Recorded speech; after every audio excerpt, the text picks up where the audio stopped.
नमस्कार। आज के कार्यक्रम में आप सभी का बहुत बहुत स्वागत है। आज के इसका खास कार्यक्रम में हम चर्चा करेंगे एक खास विषय पर जो आम लोगों की जिंदगी से जुड़ा है, हमसे आपसे जुड़ा है। आज हम बात करेंगे शिक्षा की। अमेरिका में अगर हम देखें या यूरोप में देखें तो विदेशों में लोग सरकारी स्कूलों में बच्चों को पढ़ाते हैं और उन्हें पब्लिक स्कूल कहा जाता है। कब और कहां और कैसे भारत में ये जो परंपरा विकसित हुई कि हमें अपने बच्चों को प्राइवेट स्कूल में भेजना है, कब एजुकेशन का कमर्शलाइजेशन हो गया, उसका व्यावसायीकरण हो गया, कब ऐसा हुआ हमें पता भी नहीं चला और धीरे धीरे जो शिक्षा है उसको एक कमोडिटी बना दिया गया। जबकि हम हमेशा जब सीखते हैं तो यूएस से सीखते हैं, अमेरिका से सीखते हैं, यूरोप से सीखते हैं, लेकिन वहां जो स्थिति है वो भारत से काफी बेहतर है। वहां जो एजुकेशन की बात आती है तो वहां पर बच्चों को सरकारी स्कूलों में भेजा जाता है, उनकी गुणवत्ता बहुत अच्छी है, क्वालिटी बहुत अच्छी है। लेकिन भारत में कहाँ दिक्कत है? इस पर बातचीत करने के लिए हमारे साथ वरिष्ठ पत्रकार और लेखक क्षमा शर्मा जी जुड़ गई हैं। क्षमा जी, बहुत बहुत स्वागत है आपका हमारे कार्यक्रम में। शुक्रिया पूर्णिमा जी। तो क्षमा जी, आज हम दिल्ली में जो सरकारी स्कूल हैं उनके परिणाम की बात करेंगे। पास परसेंटेज इस बार बहुत अच्छा रहा सरकारी स्कूलों का, 12th का खास तौर पे 98% रहा। प्राइवेट स्कूलों से ज्यादा अच्छा परफॉर्म किया दिल्ली के सरकारी स्कूलों में। और दिल्ली का जो एजुकेशन मॉडल है उसे दूसरे राज्य भी एमुलेट करने की बात करते हैं, उस पर अमल करने की कि किस तरह से दिल्ली में पॉलिसीज बनाई गई। और पिछले साल के अगर हम बजट देखें तो जब मनीष सिसोदिया ने बजट की बात की तो उसमें 26% एजुकेशन सेक्टर को दिया गया। शायद ही कोई ऐसा राज्य होगा जहां इतना बड़ा बजट का हिस्सा, लगभग 1/4 से भी ज्यादा शिक्षा को दिया जा रहा है। यानी कि हमारा फाउंडेशन स्ट्रांग होना चाहिए, शिक्षा का मतलब यही है। तो शमा जी, आप क्यों मानती हैं कि दिल्ली में स्कूलों के जो परिणाम आए वो इतने बेहतर आए? देखिए, ऐसा है कि जब आप बच्चों को पूरी तरह से मोटिवेट करेंगे और उनको सारी सुविधाएं देंगे। एक समय ऐसा था जबकि सरकारी स्कूलों में बच्चे जाते थे तो उन्हें थोड़ी बेइज्जती सी महसूस होती थी। वो प्राइवेट स्कूलों के बच्चों को देखते थे तो लगता था कि वो उनसे कहीं बेहतर हैं। तो प्रिंसिपल ने कहा, सरकारी स्कूल के प्रिंसिपल ने, कि जब से हमारे स्कूलों में सुविधाएं बढ़ी हैं, हमारे स्कूलों में इंफ्रास्ट्रक्चर बढ़ा है, मेज कुर्सियां, ब्लैक बोर्ड, बच्चों के लिए computer, humanity lab, music lab और तमाम तरीके की चीजें, खेल के बड़े मैदान, स्विमिंग पूल सब बने हैं। और बच्चों को यहाँ आने में अच्छा लगता है। उन्हें लगता है कि वो अब किसी प्राइवेट स्कूल से बेहतर स्कूल में पढ़ते हैं। ऐसा कई बच्चों ने भी मुझसे कहा। और अभी जब रिजल्ट आया तो कई बच्चों के इंटरव्यू में पढ़ रही थी तो उन्होंने कहा कि हम उनमें से कई बच्चे ऐसे थे जिनके परिवार की आर्थिक स्थिति अच्छी नहीं थी, तो उन्होंने बच्चों को प्राइवेट स्कूलों से निकाल के सरकारी स्कूलों में डाला। और पहले पहले उन्हें लगा कि अरे क्या सरकारी स्कूल में पढ़ेंगे, उनके दोस्त लोग उन पर हंसेंगे। लेकिन जब उन्होंने जाकर अपने दोस्तों को बताया कि उनके स्कूलों में क्या क्या सुविधाएं हैं तो उनके दोस्त लोग भी अचंभित रह गए। और दूसरे ये हुआ कि बिल्कुल कोई खर्चा नहीं है और एक से एक बेहतर सुविधाएं उन्हें स्कूल में मौजूद हैं। टीचर्स बहुत अच्छे हैं, वो बच्चों में इंटरेस्ट लेते हैं, पढ़ाते हैं। सवाल पूछने पर कोई डांट नहीं पड़ती है, बल्कि बच्चों को ज्यादा से ज्यादा सवाल पूछने के लिए प्रोत्साहित किया जाता है। तो जब बच्चे अपनी समस्या टीचर को बताएंगे, सवाल पूछेंगे, उनकी समस्या का हल होगा तो निश्चय रिजल्ट बेहतर होगा। जी। इसके अलावा दिल्ली के एजुकेशन मॉडल की अगर हम बात करें तो ऐसा नहीं है कि सरकारी स्कूलों में जो टीचर्स का लेवल है, जो क्वालिटी एजुकेशन की बात होती है, शायद यही फर्क है कि लोग अब तक प्राइवेट स्कूलों में बच्चों को भेज रहे थे कि अंग्रेजी अच्छी होनी चाहिए बच्चों को, अगर आगे जाके अगर नौकरी करनी है, किसी एमएनसी में जॉब करनी है। तो जिस बात में पिछड़ जाते थे, और एलीट सर्कल में भी यही बातें होती हैं कि इंग्लिश जिसकी आज ज्यादा अच्छी है मतलब वो ज्यादा मार्केट है, वो ज्यादा इंटेलेक्चुअल है। तो इस नजरिए से देखा जाता था हिंदी में ज्ञान ज्यादा हो सकता है लेकिन अगर आप मल्टीनेशनल में जॉब नहीं कर सकते, या एक क्लास डिफरेंस मान लिया जाता था इंग्लिश और हिंदी के फर्क को। जी जी, ये बात सही है। और मैं अपने उसमें भी अनुभव किया कि जहाँ बड़े ऑर्गेनाइजेशंस में अगर सरकारी स्कूलों के बच्चे अप्लाई करते थे तो बहुत सी जगहों पर उन्हें उनके सीरीज को एक तरफ खिसका दिया जाता था। अभी ऐसा नहीं है, आपने देखा होगा पिछले दिनों खबरें आई थी कि दिल्ली के सरकारी स्कूलों में पढ़ने वाले बच्चों ने भी आईआईटी क्रैक किया था, वो वहां पर सिलेक्ट हुए थे। उन्होंने बहुत, और इसके अलावा जो केंद्रीय विद्यालय संगठन है उनके स्कूल तो पहले से ही बहुत अच्छा करते रहे हैं। और चूंकि मैं खुद कभी सरकारी स्कूल में पढ़ी ही हूँ, तो जब मैंने यहाँ के स्कूलों के स्तर को देखा है, और खासतौर से इस बार जब रिजल्ट इतना अच्छा रहा है और बच्चों ने हर कहना चाहिए स्ट्रीम में झंडे फहराए हैं, तो ये जो बायस है सरकारी स्कूलों के खिलाफ, इससे दूर होना चाहिए कि सरकारी स्कूल में पढ़ने वाले बच्चे सफल नहीं होते हैं। और अंग्रेजी भी बच्चे पढ़ते ही हैं। अब हमारे यहाँ सरकारों ने देखा कि भाई अंग्रेजी जरूरी है, और सरकारी स्कूलों में बच्चे इसलिए भी पढ़ना नहीं चाहते हैं या माता पिता नहीं भेजना चाहते हैं कि वो अंग्रेजी नहीं सीख सकते हैं, तो अब तो यहाँ अंग्रेजी भी सिखाई जाती है। और सिर्फ अंग्रेजी क्यों, बाकी चीजें भी, मैथमेटिक्स है, साइंस है, बाकी जो भी ह्यूमैनिटीज के सब्जेक्ट हैं बच्चे पढ़ते हैं और आगे बढ़ते हैं और आगे बढ़ेंगे, मैं समझती हूँ। सरकारी स्कूलों में सुविधाएं अगर हो और इंफ्रास्ट्रक्चर अच्छा हो तो बच्चे बहुत अच्छा कर सकते हैं। जी, सरकारी स्कूलों में अगर इंफ्रास्ट्रक्चर अच्छा हो, सुविधाएं हो, तो बच्चे जाहिर तौर पर अच्छा कर सकते हैं। इसके अलावा हमने पिछले दिनों ये भी देखा कि जो टीचर्स हैं उन्हें विदेशों में भेजा गया टीचर्स ट्रेनिंग के लिए। जो अच्छे देश हैं जहां जहां का एजुकेशन सिस्टम बहुत अच्छा है, वहां भेजा गया दिल्ली के स्कूल, सरकारी स्कूलों के टीचर्स को, और उन्हें ट्रेनिंग दी गई। क्या कहीं ना कहीं उसी का रिजल्ट है कि अब जो इतने अच्छे रिजल्ट दिखा रहे हैं सरकारी स्कूल दिल्ली के? जी बिल्कुल। और देखिए, एक समय ऐसा था कि सरकारी स्कूलों में पीने का पानी तक नहीं था, है ना। कई जी, स्कूल ऐसे थे जहाँ बच्चों को सड़क पार करके, यहाँ मैं दिल्ली की बात कर रही हूँ, सड़क पार बिल्कुल। करके पानी पीने जाना पड़ता था। टॉयलेट्स नहीं थे, तो आपको मालूम ही है कि जिन स्कूलों में टॉयलेट्स की सुविधा नहीं होती है वहाँ लड़कियां पढ़ना छोड़ देती हैं। तो टॉयलेट्स की बहुत अच्छी सुविधाएं बनाई गई, खेल का मैदान, कंप्यूटर, ऑडिटोरियम। तो बच्चों की जो एक तरीके से क्रिएटिविटी है, जो पढ़ाई, जो उनके किताबी ज्ञान है और उसके साथ अनुभव जन्य ज्ञान है, वो दोनों एक साथ बढ़े। उनको हैप्पीनेस करिकुलम में तमाम स्टोरी टेलिंग सेशंस के जरिए उनको जानकारी देना, कहानियां सुनाना, गलतियों, अपनी गलतियों से कैसे सीख सकते हैं। आमतौर पे तो गलतियों पर बच्चों को डांट पड़ती है, लेकिन अगर बच्चा गलती करे तो उस गलती से, गलती को सही कैसे कर सकता है, उसे कैसे सीख सकता है, इसके लिए भी टीचर्स को ट्रेन किया गया। और एक सबसे बड़ी बात यह है कि बच्चे सब, जो मैंने पहले भी कहा कि बच्चे ज्यादा से ज्यादा पूछें। एक पुरानी कहानी है कि अगर आप पूछते रहेंगे तो सफलता पाएंगे, क्योंकि जब भी आप पूछेंगे तो आपका ज्ञान बढ़ेगा, आपको बहुत सी बातें मालूम होंगी। जब आप पूछेंगे ही नहीं तो ज्ञान नहीं बढ़ेगा। तो टीचर से सवाल पूछें, अपनी समस्याओं को हल करें, और टीचर्स भी उसमें दिलचस्पी लें। तो ये एक अच्छी बात हुई कि जो मैं आपको बता रही थी कि मैंने बच्चों के रिजल्ट के बाद एक अखबार में उनके इंटरव्यूज पढ़े, तो उन्होंने कहा कि हमारे टीचर्स हमारी सारी समस्याओं को हल करते हैं, उनके पास बहुत ज्ञान भी है, उनसे बहुत कुछ हम सीखते हैं। तो ये जान के मुझे बहुत अच्छा लगा कि सरकारी स्कूल के टीचर्स पे आमतौर पे ये आरोप लगाया जाता है कि वो बिल्कुल काम नहीं करते हैं, लेकिन यहाँ टीचर्स, बच्चों ने जैसी राय व्यक्त की और उनके पेरेंट्स ने, तो लगा कि टीचर्स भी चाहते हैं कि बच्चे अच्छा अच्छा करें, अच्छे से अच्छा करें, और उनकी मेहनत भी सफल हो बच्चों के साथ साथ। जी। इसके अलावा दिल्ली के स्कूलों में हैप्पीनेस करिकुलम भी इंट्रोड्यूस किया गया। बच्चों को न सिर्फ करिकुलम से जुड़ी बातें बताई जाती थी, लेकिन साथ ही साथ उनको मेडिटेशन क्लास हो रही है, या एक अच्छा नागरिक बनने के लिए ये भी बताया जाए कि आपका खुश रहना बहुत जरूरी है, एक कॉन्फिडेंस लेवल आप में आना बहुत जरूरी है। तो जो एक तरह से कहते हैं कि चहुमुखी विकास की और व्यक्तित्व के ध्यान दिया गया बच्चों के। सिर्फ ये नहीं कि उनको आप करिकुलम पढ़ाइए, रटवाइए और आप घर जाइए, ऐसा नहीं था। तो कई बदलाव हुए जो कि फंडामेंटल बदलाव थे।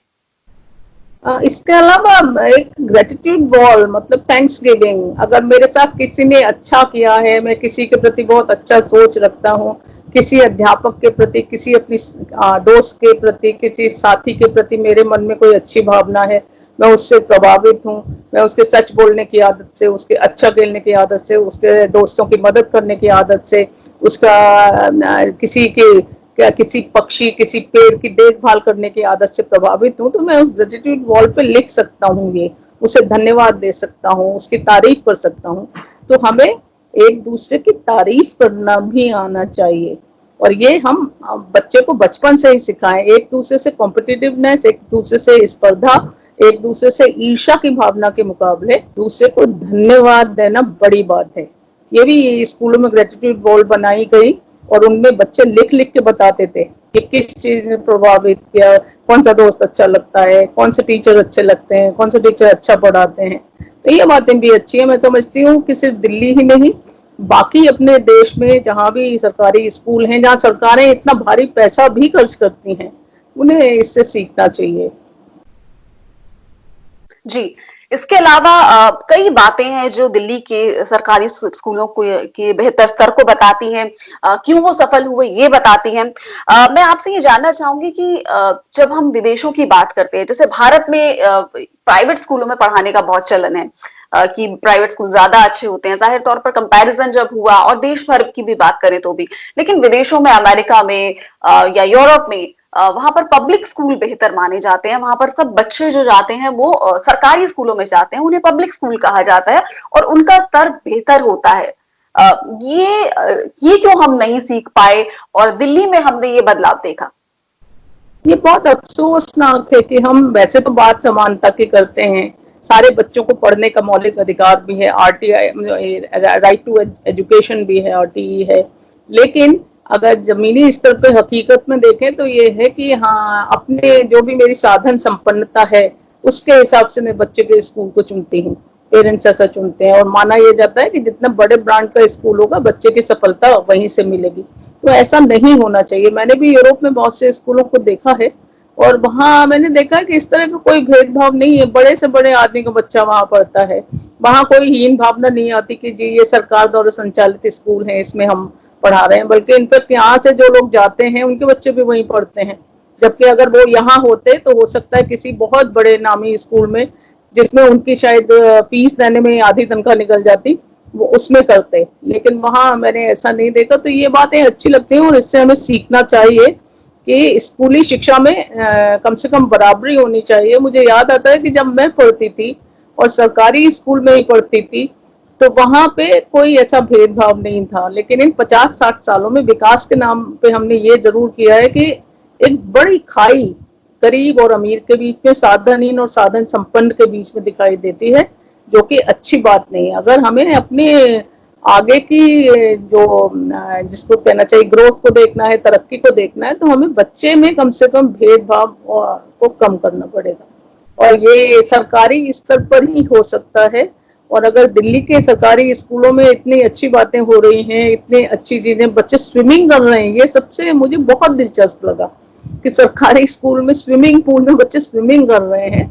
प्राइवेट स्कूल्स में भी स्विमिंग पूल बहुतों में नहीं है जहाँ भारी भरकम फीस है। तो ये बदलाव की दस्तक जो है पूरे देश में सुनी जानी चाहिए। और यूरोप जो है, यूरोप की हम वैसे बहुत क्या कहना चाहिए तारीफ करेंगे, उसके उस जैसा बनना चाहेंगे, लेकिन उनसे ये सीखिए कि बड़े और छोटे में कोई फर्क नहीं होता है, हमारे लिए सब बच्चे बराबर होते हैं। जी, बिल्कुल। वो जो क्लास का गैप है सरकारी और जो प्राइवेट स्कूल्स है वो खत्म होना चाहिए, और दिल्ली के मॉडल को जाहिर तौर पर और राज्य भी अपना रहे हैं, अपनाने की कोशिश कर रहे हैं। मिसाल दी जाती है दिल्ली में जो एजुकेशन सरकारी स्कूलों का स्तर है उसकी। साथ ही में यहाँ से आपसे चर्चा करना चाहूंगी, पेंडेमिक का माहौल है, लोगों में इकोनॉमी का जो स्तर है वो भी उससे प्रभावित काफी बड़े स्तर पर हुआ है। तो ऐसे में लोगों के पास कई तरह की इकोनॉमिकल प्रॉब्लम भी आ रही है, और महंगे प्राइवेट स्कूल लोग अफोर्ड नहीं कर सकते, शायद कर भी नहीं पा रहे हैं, और उनको लग रहा है कि हम इतने महंगे स्कूलों में फीस भरें, इससे अच्छा अगर उसी स्तर का जो एजुकेशन हमारे बच्चों को अगर सरकारी स्कूल में मिलता है तो क्यों ना हम उन्हें सरकारी स्कूलों में भेजें। और ये भी उम्मीद एक जगी है कि क्या दिल्ली का जो एजुकेशन मॉडल है उसको जिस तरह विदेशों में सरकारी स्कूलों में शिक्षा दी जाती है, वहां लोग सरकारी स्कूलों में बच्चों को भेजते हैं, कि वो एक तरह लोगों में एक उम्मीद जगी है सरकारी स्कूलों को लेके। सही कह रही हैं आप। जिस तरह से ये कोरोना के चक्कर में बहुत बड़ी संख्या में लोगों की नौकरियां चली गई हैं, जो डिंक इनकम ग्रुप, जैसे डबल इनकम ग्रुप कहते हैं, जहां माता पिता दोनों नौकरी करते थे, ऐसा हुआ है कि किसी एक की नौकरी चली गई माता पिता में से किसी एक की, या बहुत सी जगहों पर दोनों की। तो ऐसे में क्या किया जाए, कैसे हो कि भाई बहुत मामूली संसाधनों में हमारे बच्चे पढ़ सकें। फेसबुक पर एक जर्नलिस्ट ने अभी लिखा था कि उनके एक दोस्त हैं जिनका बच्चा एक बहुत महंगे स्कूल में पढ़ता था, तो उन्होंने उनको कहा कि भाई मेरे बच्चे को सरकारी केंद्रीय इसमें विद्यालय में एडमिशन करा दो। तो उन्होंने पूछा कि भाई तुम्हारे बच्चा तो बहुत अच्छे स्कूल में पढ़ता था, अब क्यों ऐसा कर रही हो? तो उन्होंने कहा कि भाई मेरे पति की नौकरी छूट गई है और मेरे पास कोई पक्का काम नहीं है, मैं फ्रीलांसिंग करती हूँ, तो इसलिए अगर उस स्कूल में एडमिशन हो जाए। तो लोगों में ये भावना आ रही है कि सरकारी स्कूल में पढ़ाया जा सकता है बच्चे को और वहां भी पढ़ाई अच्छी हो सकती है, फीस भी नहीं होगी, किताब कॉपी अन्य सुविधाएं भी होंगी, खेल की सुविधा भी मिलेगी, अलग से कोई खेल के लिए कोचिंग की व्यवस्था नहीं करनी पड़ेगी, या अन्य उनके बच्चों का लेखन, उनकी पेंटिंग, उनका और तमाम जो क्रिएटिविटी है उसको सरकारी स्कूलों में भी बढ़ाया जा सकता है और प्राइवेट स्कूलों से बेहतर भी किया जा सकता है। ये मध्य वर्ग के माँ बाप में अब सोच आ रहा है, जो आज से कुछ पहले तक दिखाई नहीं देता था। तो ये एक अच्छी बात भी है, आपदा में अवसर इसको शायद कह सकते हैं। जी बिल्कुल।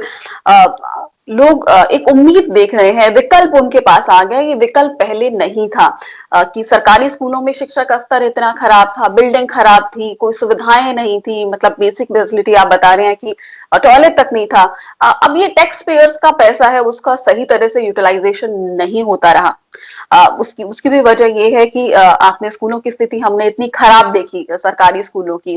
अब जब पिछले कई सालों में हमने ये एजुकेशन के सेक्टर में बदलाव देखे, खासतौर पे दिल्ली के स्कूलों में, तो आपको क्या ऐसा लगता है कि प्राइवेट स्कूलों को बढ़ावा देने के लिए जानबूझ के सरकारी स्कूलों का स्तर इतना खराब रखा गया? हमारे नेताओं के पास विजन नहीं थे, वो ऐसा सोच नहीं पा रहे थे, या एजुकेशन को उन्होंने एक कमर्शलाइजेशन करना था उसका, जिस तरह हेल्थ की भी बात की जाती है कि अगर सरकारी स्कूलों की स्थिति खराब रखो ताकि प्राइवेट स्कूलों को बढ़ावा मिले। मैं नहीं जानती कि क्या सच है, लेकिन मैंने एक खबर पढ़ी थी कि योजना आयोग ने कहा कि सभी स्कूलों को, सरकारी स्कूलों को प्राइवेट उस सेक्टर में कर दिया जाए या पब्लिक प्राइवेट जो मॉडल है उसमें कर दिया जाए। अगर ऐसा होता है तो ये बड़ा दुर्भाग्यपूर्ण होगा। लेकिन इसका दूसरा पक्ष ये है कि अभी दिल्ली के मुख्यमंत्री अरविंद केजरीवाल ने कहा था कि अब सरकारी स्कूलों में एडमिशन के लिए भी सिफारिशें होने लगी हैं। तो हम अभी बात कर रहे थे कि मध्य वर्ग के माता पिता अब सरकारी स्कूलों में पढ़ाना चाहते हैं बच्चों के, तो जैसे प्राइवेट स्कूल के लिए सिफारिश होती थी किसी मंत्री की, किसी बड़े आदमी की, किसी प्रिंसिपल से मिलना या मालिक से कह के कि भाई हमारे बच्चे का दाखिला यहाँ दे दो, हाँ उसे दे दो यहाँ दाखिला, वैसा अब सरकारी स्कूलों में हो रहा है। तो ये एक अच्छी बात है। और जहाँ तक कमर्शियल इंटरेस्ट की बात है तो वो हमेशा रहते हैं और उन्हें पब्लिक सेक्टर के इंटरेस्ट तभी पीट सकते हैं जब वो उनसे अपनी सुविधाओं में, अपनी योजनाओं में और अपनी गुणवत्ता में अच्छे हों। तो ये दिल्ली के स्कूल अगर ऐसा कर रहे हैं तो ये मेरे ख्याल में तो बहुत शुभ कदम है और इससे बच्चों का, माता पिता का लाभ होगा, उनकी जेब पर जो जबरदस्ती मोटी फीस का दबाव पड़ता है वो बंद होगा, मैं समझती हूँ। जी। साथ ही शिक्षा का जो सबसे जरूरी पहलू वो ये होता है कि एक हमें एक हमारा चहुमुखी विकास हो। ना सिर्फ हम एक अच्छे प्रोफेशनल बने बल्कि एक अच्छे व्यक्तित्व भी आपका विकसित हो, न सिर्फ कम्युनिकेशन स्किल्स अच्छा हो, नॉलेज भी आपकी अच्छी हो और आप अपने प्रोफेशन में आगे जाके सफल हो। चाहे हम सीनियर ऑफिसर्स की बात करें, सिविल सर्विसेज की बात करें या और कई जो प्रोफेशन है उनमें सफल लोगों की बात करें, वो छोटे इलाकों से आते हैं, छोटे कस्बों से आते हैं, गांवों से आते हैं, वहां से आते हैं, लेकिन सरकारी स्कूलों से आते हैं और फिर भी सफल हो जाते हैं। तो वो उनमें एक तरक्की की, एक सफल होने की एक ललक होती है। तो ये डिफरेंस जरूर देखा जाता है। जितने भी सफल लोग आपको इस वक्त मेट्रोज में दिखते हैं उनमें से मैं समझती हूँ अब भी 75% लोग छोटे शहर और गांव से आए हैं और उन्होंने हर चुनौती का सामना किया है। तो क्यों नहीं, पढ़ाई तो हर जगह एक ही जैसी होनी चाहिए, वो सरकारी हो या प्राइवेट स्कूल। और जीवन में सफलता का मंत्र ये तो है ही कि हम अच्छी नौकरी पा सकें, जीवन में सफलता का मंत्र ये भी है कि हम अच्छे इंसान बन सकें। तो उसकी शिक्षा तो जरूर हमें मिलनी चाहिए और स्कूल अगर देंगे और अपने, बल्कि इनका जो ये ह्यूमैनिटीज लैब है उसमें संविधान की शिक्षा दी जाती है दिल्ली के सरकारी स्कूलों में। वहाँ हमारे संविधान निर्माताओं के, हमारे बड़े बड़े नेताओं के चित्र लगे हैं, उनके बारे में बताया जाता है। तो जाहिर है कि बच्चे जिनके बारे में सुनते हैं, जानते हैं बचपन में, उनसे प्रेरणा भी लेते हैं।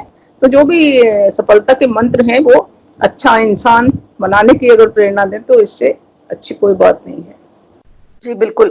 और अगर आपको एक जब आपका फॉर्मेटिव ईयर होता है, वहां आपको बहुत एक आपका व्यक्तित्व विकसित हो रहा होता है, उस समय प्रेरणा दायक आपको अगर आपका माहौल रहे तो जाहिर तौर पर ऐसी स्थितियां आपको और एक अच्छा नागरिक बनाने में, एक अच्छे आपके अंदर सपने जगाने में मदद करती हैं। और जिस तरह के करिकुलम में बार बार उसको सुधारा जाता है, बेहतर किया जाता है, विदेशों से भी देखा जाता है कि कौन से देश ऐसे हैं जहां शिक्षा का स्तर बहुत अच्छा है, वहां से भी जो तरीका है पढ़ाने का उसको अडॉप्ट किया जाता है। और कई तरह के बदलाव हैं जो कि मिसाल बन रहे हैं। आपको क्या लगता है कि दिल्ली जिस तरह से एक मिसाल बन रहा है, चाहे पास परसेंटेज की बात हो, चाहे सरकारी स्कूलों में पढ़ाने के तरीके की बात हो, क्या वो दूसरे राज्यों के लिए भी एक उदाहरण बन रहे हैं? अगर मैं गलत नहीं हूँ तो मुझे ध्यान आता है कि जब झारखंड में हेमंत सोरेन चुनाव जीतते थे तो उन्होंने कहा था कि वो दिल्ली ने जिस तरह से अपने स्कूलों में बदलाव किया है उस तरह का बदलाव करेंगे। बाकी मैंने नहीं पढ़ा, हो सकता है कि अन्य राज्यों के लोगों ने इस तरफ ध्यान दिया हो, मैंने नहीं पढ़ा है, जी तो मैं नहीं जानती हूँ, लेकिन उनको करना चाहिए।